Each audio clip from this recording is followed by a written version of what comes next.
Bueno, temos que falar dos autónomos, porque os autónomos, sobre todo os galegos, vense contra as cordas.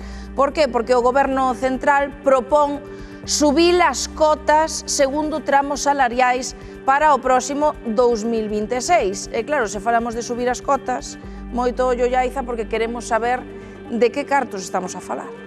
Esta é a proposta do Ministerio de Seguridade Social. Mirade por aquí, se miramos as cotas máis baixas, os que cobran 670 euros ou menos ao mes, terían unha suba de 17 euros, pasarían de pagar 200 a pagar 217. Se imos máis cara ás rentas medias, máis ou menos equiparable ao salario medio, iríamos entre os 2.000, 2.300 euros e aí pasarían de pagar 390 a pagar 429 euros. Pero é que se miramos a eses autónomos que teñen as rendas máis elevadas, os que cobran 6.000 euros ou máis ao mes, pasarían de pagar 590 a pagar 796 euros. Estamos falando de 206 euros máis. E como vedes, son unhas subas xeralizadas para todos os tramos, iso sí, que non son proporcionais. Poden partir do 3,8% as subas que poden chegar ao 35%. O sea, a suba sería dos 17 euros aos 206. Dos 11, porque os 17 é no tramo máis cortiño, pero en outros tramos sube 11. Partiría dos 11 aos 206 euros. Sí, pero bueno, 670 ou menos. Temos que dicir que, por suposto, é unha proposta do Goberno, agora terá que votar o Congreso dos Diputados, e polo que sabemos ata agora, bastantes grupos parlamentarios reviráronse. E tamén vos revirades normal os autónomos, porque tedes a sensación de que vos afogan constantemente. É o que sente de la maioría, e de feito, non só pola cota, que sí, xa está elevada, se ainda sube máis, pois imaginadevos. Como nos lembran dúas autónomas, Uxía e Carolina, é que a cota é difícil de pagar, pero despois están todas as demais facturas que non deixan de subir e que non dá,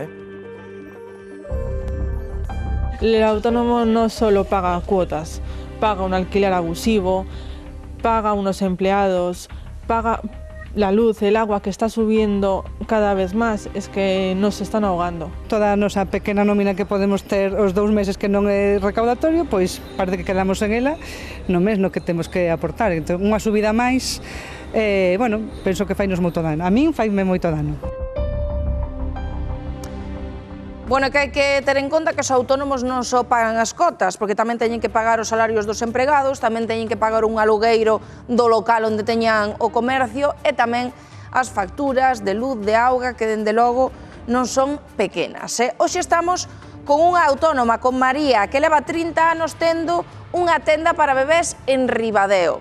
Claro, María di que de verdade que lle costa e moito levar o negocio adiante e que hai que ser autónomo para saber o que costa. O que pasa é que María xa está agora mesmo en liquidación da súa tenda. Por qué? Porque ten 66 anos e di que se xubila e agora en novembro pecha esa tenda que con tanto sudor lle levou a sacala adiante. Cantos anos sendo autónoma? Sendo autónoma, 35, 36 anos.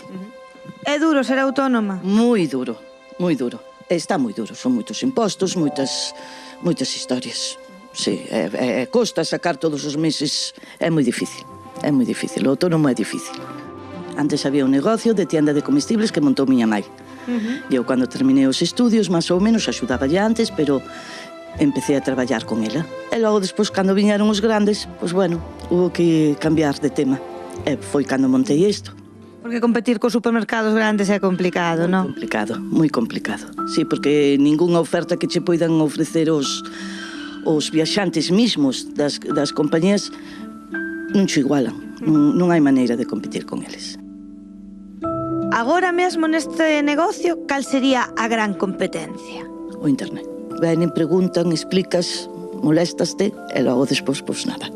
O sea, veñen probar aquí as cousas que despois piden por internet. Efectivamente, así se fai. Por recibir un homenaxe a toda a miña vida de traballo. O domingo hai unha cena en Acisa que celebra e vou ser nomeada. Vexo que xa tes moitas cousas de saldo e que falta moi pouco para a túa xubilación. Falta moi pouco. Si penso que en noviembre, a finales de noviembre, que peche a porta. E vas botar de menos? Un pouquiño, sí. Porque además a min gustame o trato con a xente, gustame o traballo. Eu na outra tienda estaba encantada tamén, pero xa buscarei en que entretenerme.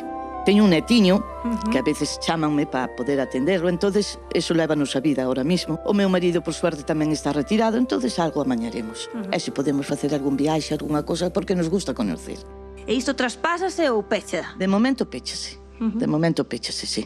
E despois de tantos anos sendo autónoma, animas a xente a que emprenda ou pensas que é máis complicado agora? É complicado. Eu, cando veixo abrir unha tienda, que sei que pagan un montón por o local, digo, para sacar iso, o local é meu, e sei o que me costaba a veces, entendes? Entonces toda esta xente que ten que pagar un local, máis autónomos, máis impuestos, máis...